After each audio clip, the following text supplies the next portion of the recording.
But did you see the wreckage and all the stuff that was in the harbor? I sure did, and it'd make you cry almost. Could you tell us about what you saw?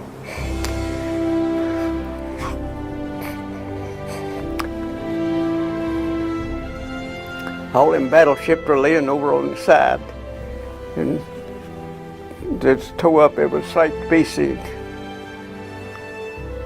You haven't been in one of them ships after a battle. You ought to see it. I didn't like the cleanup, you know, that a lot of guys got killed. I went in service in 1943, near the end of the year. I learned a lot in there.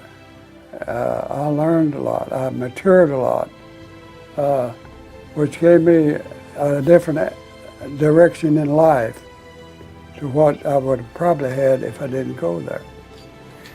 You learn to respect everything in the military. And that's something that, you know, you can't smack respect into somebody, but you can teach them respect. You can't make somebody like you, but you can show them how to respect you. And that's something I got out of the military, and that's something I look back on now and appreciate. Well, if I had to go again, I'd go again today. I think the reason that we have the opportunity to do what we do is because of a strong military. I enjoyed my service. I enjoyed working with the men I work with. I would like to see some of them, but there's no way I'd ever see them because they, you know, stretch out across the United States. You appreciate it home. You appreciate it home in the States. Hi, my name is Hannah Eschrick. I'm 10 years old and I go to Randolph Elementary School. My dad, Master Sergeant Joe Myers, is in Iraq right now.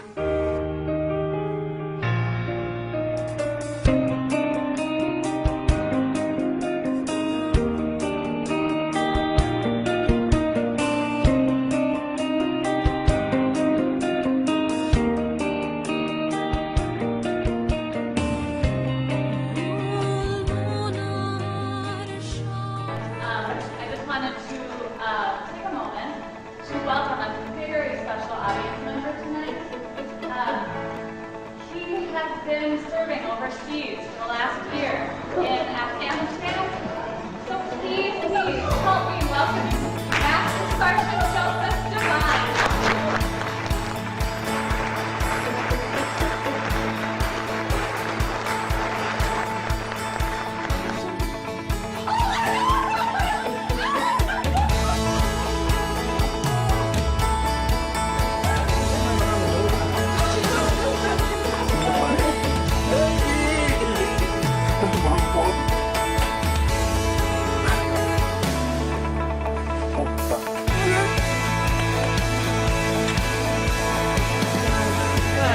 Turn around.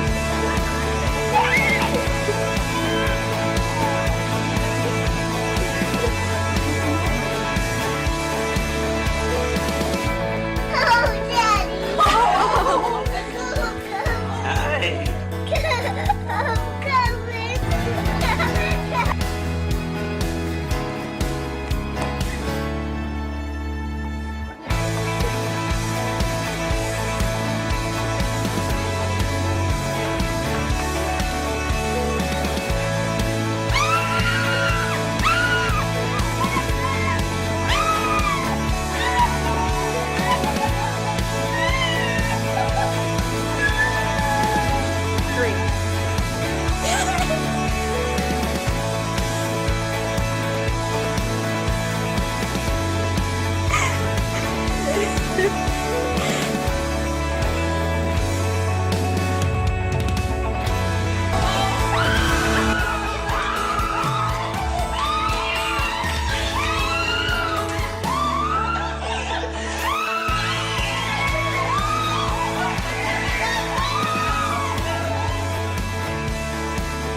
Stop here for just a second. Jessica's father called me. Jessica has a brother in Afghanistan. She wishes to be here today. I know what that's like. My wife and I had a son in Iraq in the Marines. Jessica, can you see your brother?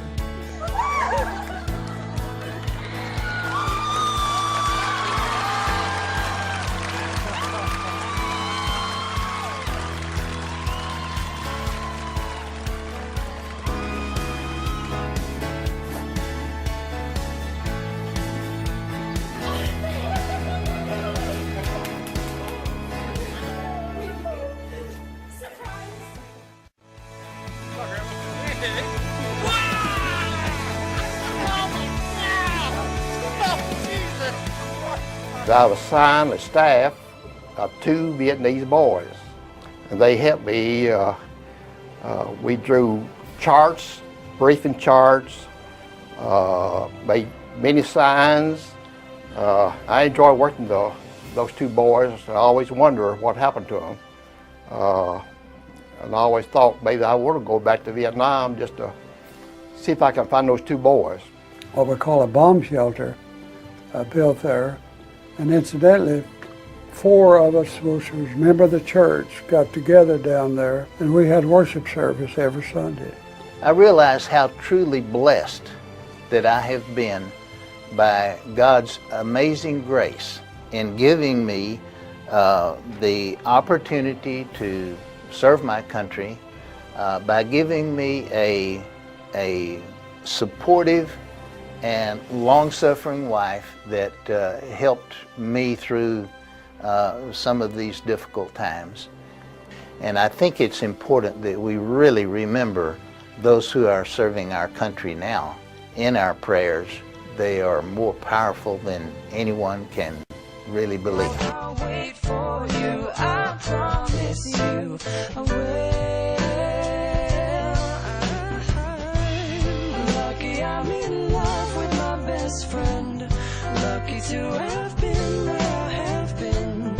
Lucky to be coming home again. Lucky we're in love in every way. Lucky to have stayed where we have stayed. Lucky to be coming home someday.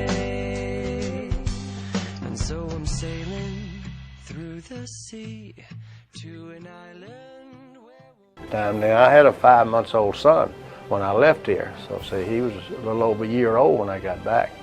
I missed him, missed being away from him and everything.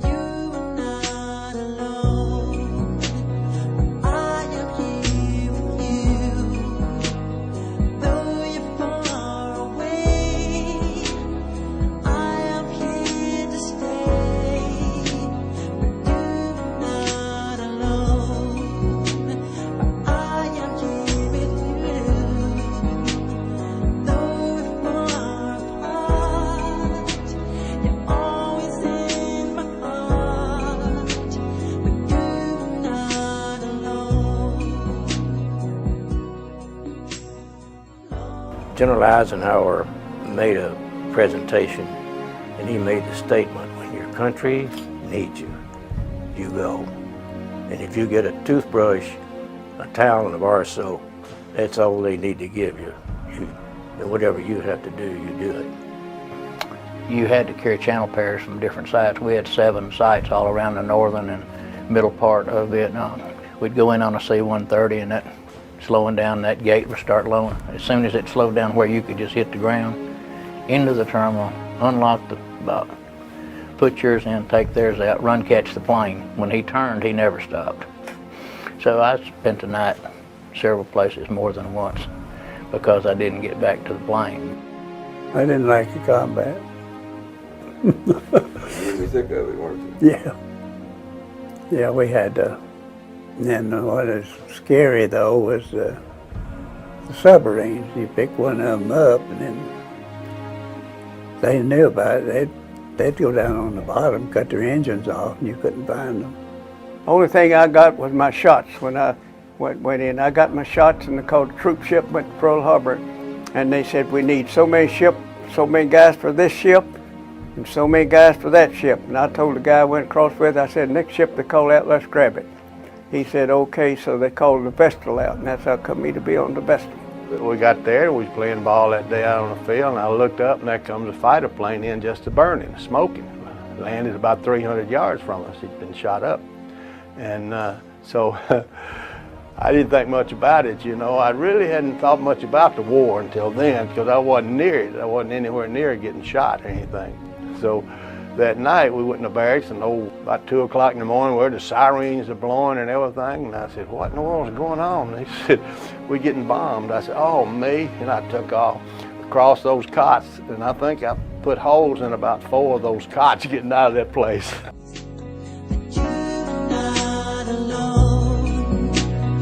I am here with you.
but I enjoy my service, and I think it's a good duty. And I learn a lot about myself and about the United States.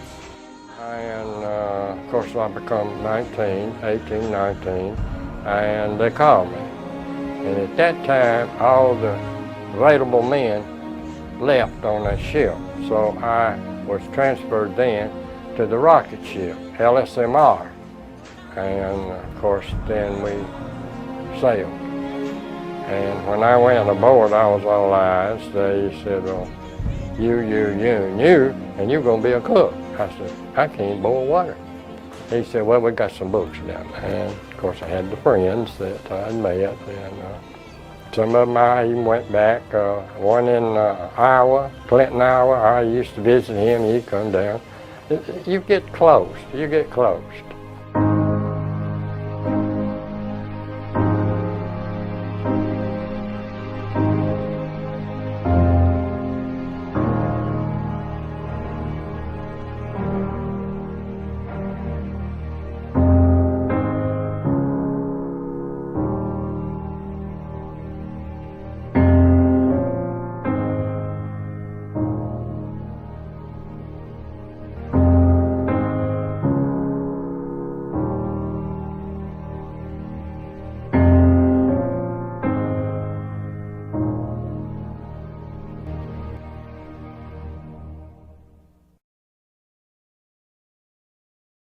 Is that your daddy?